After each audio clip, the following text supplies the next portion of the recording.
Assalamualaikum warahmatullahi wabarakatuh.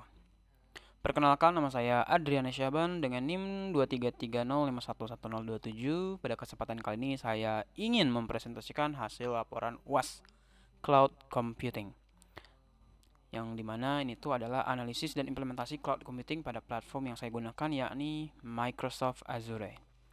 Berikut dengan dosen pengampu saya, yakni Bapak Didik Indrayana STMkom.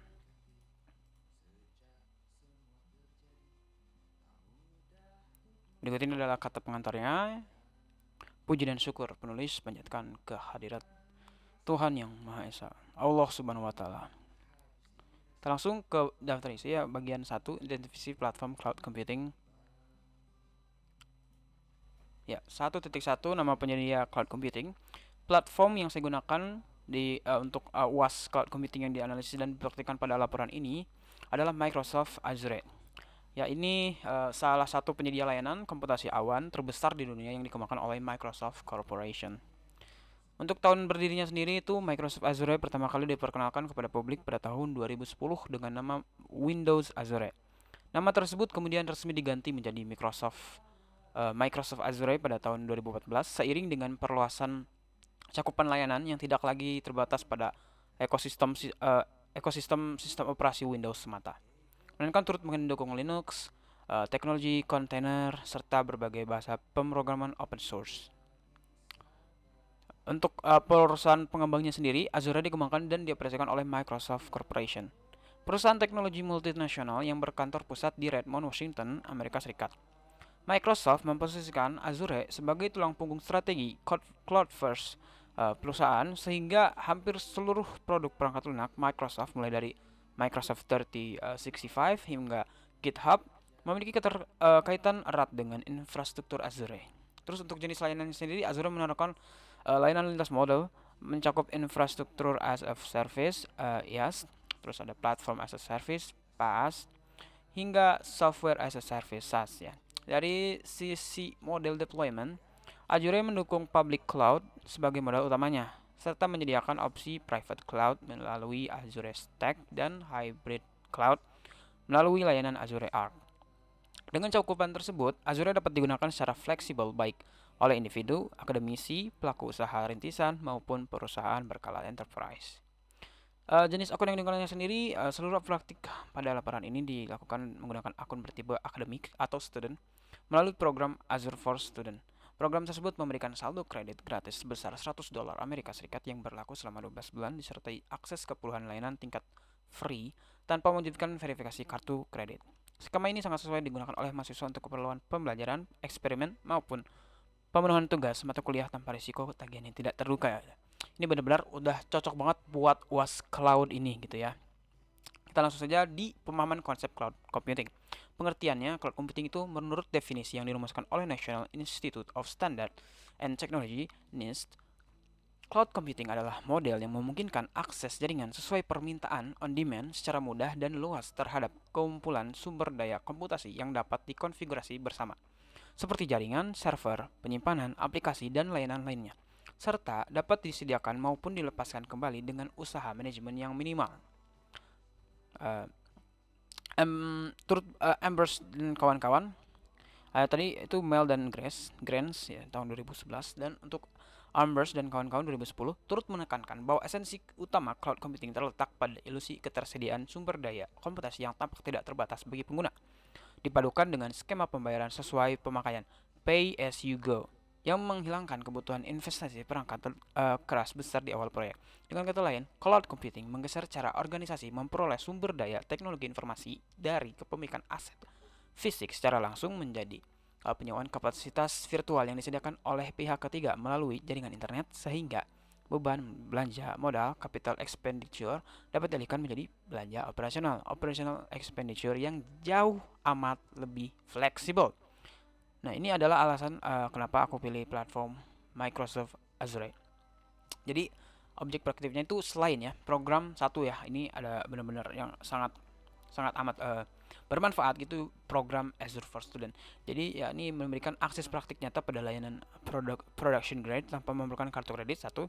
Terus sehingga aman digunakan mahasiswa untuk bereksperimen tanpa risiko biaya tersembunyi. Yang kedua, Azure memiliki integrasi yang erat dengan perangkat pengembangan yang umum digunakan mahasiswa teknik informatika sehari-hari seperti Visual Code dan GitHub. Sehingga proses pembelajaran dan alur kerja continuous integration atau continuous deployment CI/CD dapat dipraktikkan secara mulus. Ketiga, adopsi Azure yang luas pada instansi pemerintahan maupun korporasi di Indonesia menjadikan penguasaan platform ini sebagai nilai tambah kompetensi karir bagi lulusan teknik informatika. Yang keempat atau D, terakhir, dokumentasi resmi Microsoft Learn tersaji tersaji secara terstruktur dan ramah bagi pemula. Dilengkapi jalur sertifikasi seperti Microsoft Certified Azure Fundamentals yang dapat menjadi bukti kompetensi tambahan di luar ijazah. Dan berikut ada model layanan yang tersedia, itu ada 3: infrastruktur as a service, platform as a service, sama software as a service. Jadi model layanan yang disewakannya itu ada 3 ya. Ya, kurang lebih seperti ini. Dan ada model deployment yang didukungnya nih sendiri ada 4 ya. Ada public cloud, ada private cloud, ada hybrid cloud, dan multi cloud. Terus hubungan antar layanan cloud dengan kebutuhan penggunanya sendiri. A, itu sebuah startup edtech yang menyimpan ribuan video pembelajaran dan modul digital, dapat memanfaatkan Azure Blob Storage sehingga data tersimpan dengan redundansi tinggi tanpa perlu membeli server penyimpanan fisik. Dan ada kampus yang kerap mengalami lonjakan akses pada masa pengisian kartu rencana studi atau KRS, dapat mengaktifkan fitur auto scaling pada Azure App Service atau virtual machine scale sets, sehingga kapasitas server otomatis menyesuaikan beban tanpa menyerap sistem. Dan terus ketiga, ada pengembang perangkat lunak yang ingin berfokus menulis kode tanpa mengurus manajemen server, dapat memanfaatkan model PaaS seperti Azure App Service atau arsitektur servers seperti Azure Function untuk tugas-tugas berbasis trigger. Dan juga ada institusi yang menangani data sensitif, misalnya rekam medis pada rumah sakit pendidikan, dapat memanfaatkan Microsoft Entra ID beserta kontrol jaringan Azure Virtual Network guna memastikan data tetap terlindungi dan memenuhi standar kepatuhan yang berlaku.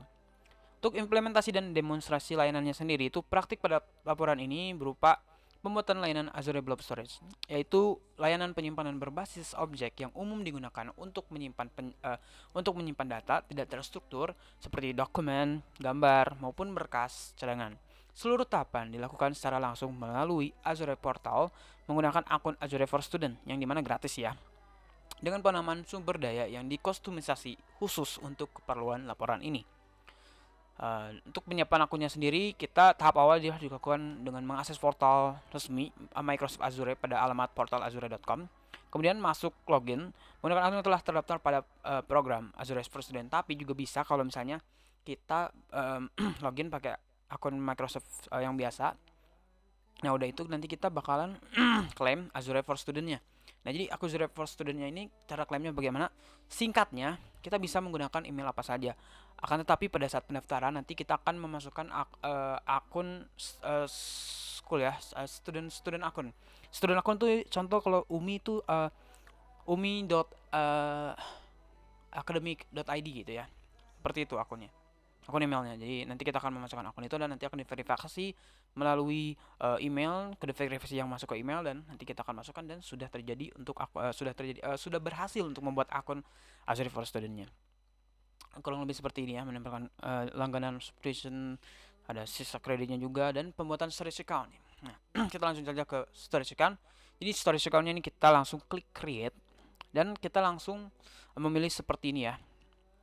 Namanya segala macam, ada performance standar, ada redundancy locally, dan ini seperti ini gambarannya ya. Konfigurasi basicnya dulu kita zoom ya. Oke, sebentar. Nah ini ya. Jadi masuk kelihatan. Nah, subscription-nya Azure for Student yang dimana gratis, dan kita research grupnya diberi nama Was Cloud. Nah, nama saya Adrian. Terus untuk storage account name-nya Was Cloud Adrian, dan seperti ini. Konfigurasi basic. Terus ada konfigurasi keamanan dan proteksi data, yang dimana ini itu adalah konfigurasinya. Untuk advance dan security sebelum kita buat ya. Jadi untuk enable hierarchical namespace itu disable, enable SFTP disable, dan enable network file system v3 disable, allow cross tenant replication disable, terus access tiernya hot ya, manage identity for SMB disable, Azure files require interruption transit for SMB enable, terus security-nya ini enable, terus block anonymous access-nya kita disable. Kenapa? Takutnya ada yang anonymous access itu bisa gitu. Kalau ini enable kan kita disable aja ya. Terus allow storage account key access kita enable kan biar ada nanti key atau token seperti itu ya. Jadi lebih aman. Nah, terus untuk proses deployment-nya sendiri ini udah masuk kan. Nah, ini udah berhasil. Deployment succeed. Ini ada notifikasinya di sebelah kanan. Deployment succeed. And then kok gini nih, bentar. Ya.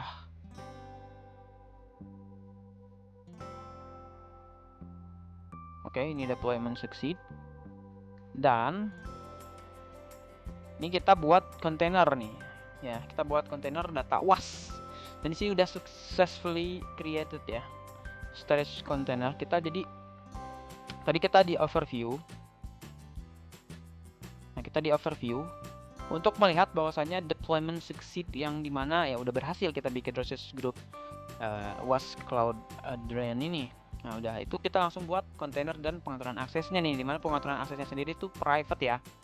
Jadi nggak bisa diakses publik sama internet melalui internet tanpa otorisasi yang sah gitu ya.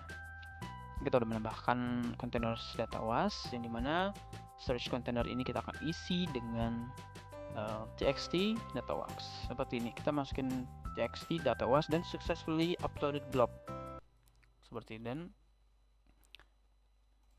ini ada gambar sebentar mana ya. Oke, untuk analisis functional platform. Oke, fungsi utamanya sendiri nih.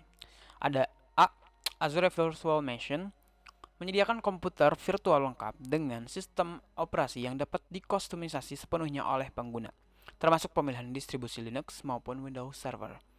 B. Azure Blob Storage menyediakan ruang penyimpanan berbasis objek untuk data tidak terstruktur dalam skala masif, mulai dari dokumen hingga video.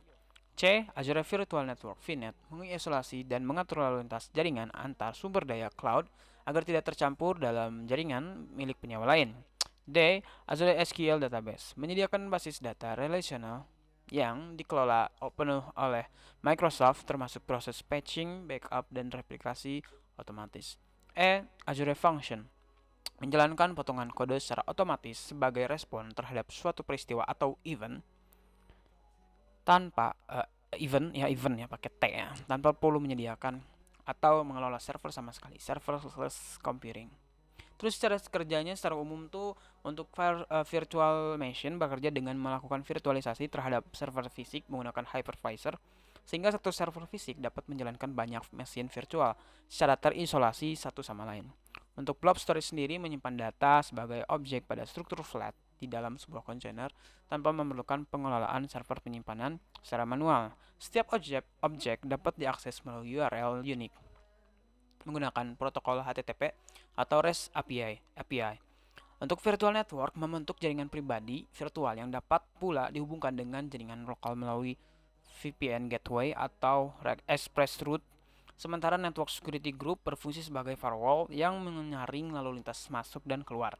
Azure SQL Database bekerja dengan cara pengguna hanya perlu mendefinisikan skema basis data dan menjalankan query. Sedangkan seluruh pengelolaan infrastruktur di baliknya ditangani otomatis oleh Azure. Azure Function dipicu oleh event tertentu. Misalnya ada berkas baru yang diunggah ke blob storage atau permintaan HTTP masuk.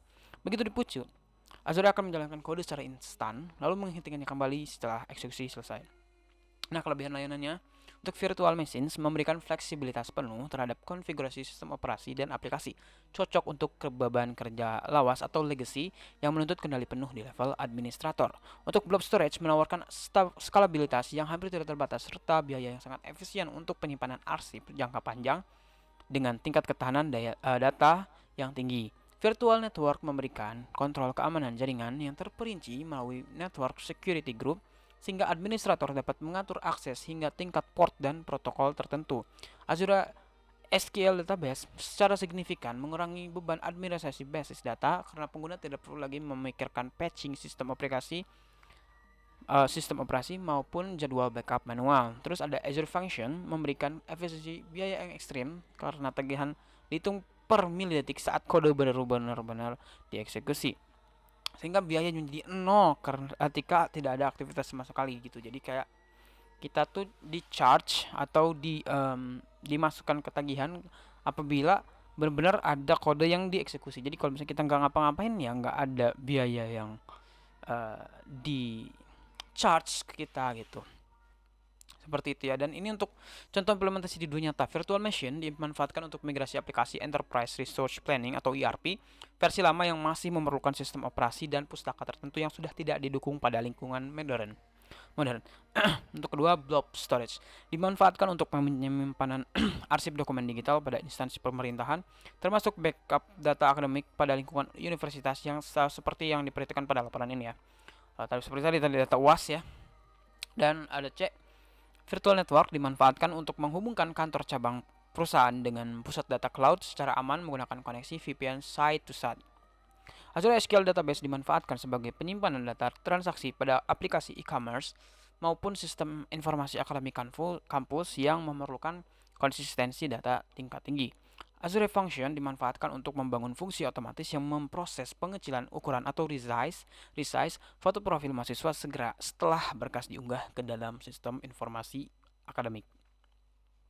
Ini untuk evaluasinya sendiri ya, jadi dari biaya sendiri untuk Microsoft Azure dan Google Cloud Platform (GCP) itu benar-benar struktur harganya relatif transparan gitu ya, lewat dari Azure Pricing Calculator sangat ramah banget gitu untuk kalangan akademik berkat Azure for Student. Terus untuk GCP sendiri kalkulasi sederhana yang dapat mudah dipahami pemula, menawarkan sustain use discount otomatis tanpa komitmen jangka panjang untuk Google Cloud Platform. Untuk performanya sendiri itu unggul pada Microsoft Azure ya, unggul pada beban kerja berbasis Windows Server dan skenario hybrid dengan infrastruktur on-premise gitu. Sedangkan untuk Google Cloud Platform untuk performanya sendiri unggul pada workload analitik, data skala besar, machine learning dan kontainer berbasis Kubernetes gitu atau GKE. Untuk komponen pengguna sendiri ya, untuk Azure sendiri itu portal Azure terintegrasi baik dengan ekosistem Microsoft yang familiar bagi pengguna korporat maupun akademik gitu. Jadi benar-benar udah kayak Microsoft Word aja gitu. Jadi udah benar terintegrasi baik banget untuk portal Azure ini. Nah, sedangkan untuk antarmuka konsol GCP Google Cloud Platform ini dikenal lebih ringkas dan bersahabat gitu. Jadi untuk pemula yang benar-benar nggak tahu dengan cloud gitu ya. Dan keamanannya sendiri dua-duanya sama-sama kuat. Untuk Microsoft Azure sendiri tuh terintegrasi kuat dengan Microsoft Entra ID untuk manajemen identitas terpusat lintas layanan Microsoft 365. Sedangkan untuk Google Cloud Platform dikuatkan dengan menerapkan model keamanan berlapis Beyond Corp serta integrasi data secara default baik saat transit maupun saat disimpan. Untuk dokumentasi skala lebih jelas dukungan teknis secara lain-lain itu udah benar-benar ada keunggulannya masing-masing. Untuk Google Cloud untuk Google Cloud dan Microsoft Azure sendiri gitu. Nah, nanti kita langsung ke diagram arsitektur cloud yang dimana berikut ini adalah diagramnya. Nah, jadi untuk platform si ujian ya. Jadi misal nih dari mahasiswa atau dosen web browser dari sini. Nah, kita langsung ke Azure Front Door, routing dan load balancing. Nanti di sebelum ini jadi sebelum mahasiswa dan dosen kita jam dulu. Jadi di paling atas nih. Yang pertama, sebelum kita ke langkah kedua itu ada proses yang dinamanya Microsoft Entra ID. Jadi mana itu tuh autentikasi dan loginnya sangat amat secure atau ekstra aman gitu ya. Setelah kita berhasil autentikasi dan kita login juga berhasil gitu, kita akan dibawa masuk ke Azure Front Door yang mana routing dan load balancing.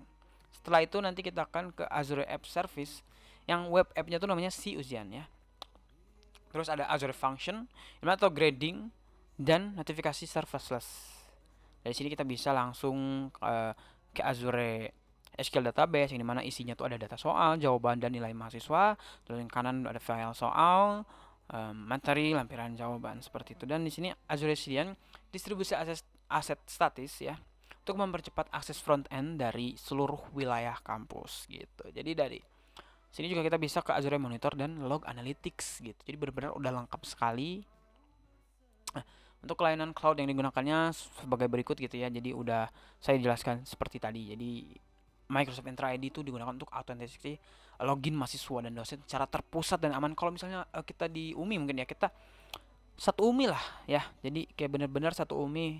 Jadi kita bisa terpusat gitu loginnya, nggak usah kayak ini login lagi kayak ribet gitu ya. Jadi kita kan mau ke sini nih kita login lagi, kita mau ke sini nih login lagi. Kalau untungnya ada satu satu UMI gitu ya. Jadi kita cuma login sekali, kita mau masuk ke SIA, kita mau masuk ke LMS itu udah benar-benar tinggal klik aja gitu. Dan seperti itu ya.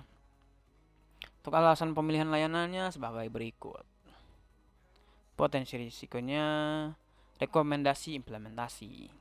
Rancangan ini direkomendasikan untuk diimplementasikan secara bertahap, dimulai dari uji coba pada suatu program studi terlebih dahulu sebelum diperluas ke seluruh fakultas. Pengelola disarankan memanfaatkan tingkatan layanan gratis free tier pada tahap awal pengembangan untuk menekan biaya. Kemudian meningkatkan kapasitas layanan secara bertahap seiring bertambahnya jumlah pengguna aktif. Selain itu, penerapan Azure Cost Management dan Budget Alerts sejak awal sangat disarankan agar admin IT kampus mendapatkan notifikasi otomatis apabila pemakaian sumber daya cloud mendekati batas anggaran yang telah ditentukan. Kita sudah di penghujung acara ya, di kesimpulan. Oke, jadi kesimpulannya berdasarkan pemahaman konsep, praktik langsung, serta analisis yang telah dilakukan pada laporan UAS kali ini, dapat disimpulkan bahwa Microsoft Azure bukan hanya sekedar penyedia perangkat keras virtual, melainkan sebuah ekosistem layanan cloud yang terpadu, mencakup pelayanan komputasi, penyimpanan, basis data, jaringan, hingga layanan serverless yang dapat saling terintegrasi dalam satu platform. Implementasi Azure Blob Storage yang telah dilakukan pada laporan ini membuktikan bahwa proses pembuatan storage account, pengaturan keamanan seperti soft delete dan enkripsi hingga pembuatan kontainer dengan akses private dapat dilakukan secara langsung melalui Azure Portal tanpa memerlukan konfigurasi yang rumit. Bahkan bagi pengguna yang baru pertama kali menggunakan layanan cloud production grade. Hasil perbandingan dengan Google Cloud Platform menunjukkan bahwa Azure lebih unggul untuk kebutuhan lingkungan akademik dan organisasi berbasis ekosistem Microsoft. Kenapa? Satu, integrasi yang sangat amat kuat gitu ya. Jadi ekosistem berbasis ekosistem Microsoft. Ekosistem Microsoft itu apa?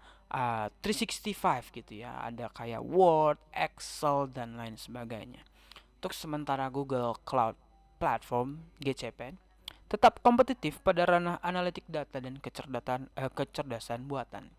Rancangan arsitektur platform si ujian yang diusulkan pada bagian akhir laporan ini turut menunjukkan bagaimana kombinasi layanan Azure Front Door, App Service, Function, SQL Database, dan Blob Storage dapat dirangkai menjadi satu sistem ujian daring yang andal, hemat biaya, dan mudah diskalakan sesuai kebutuhan kampus. Secara keseluruhan, praktik dan rancangan pada laporan ini membuktikan bahwa Microsoft Azure mampu menjembatani teori akademis mengenai cloud computing dengan kebutuhan nyata pada dunia industri maupun lingkungan pendidikan tinggi secara aman dan hemat biaya.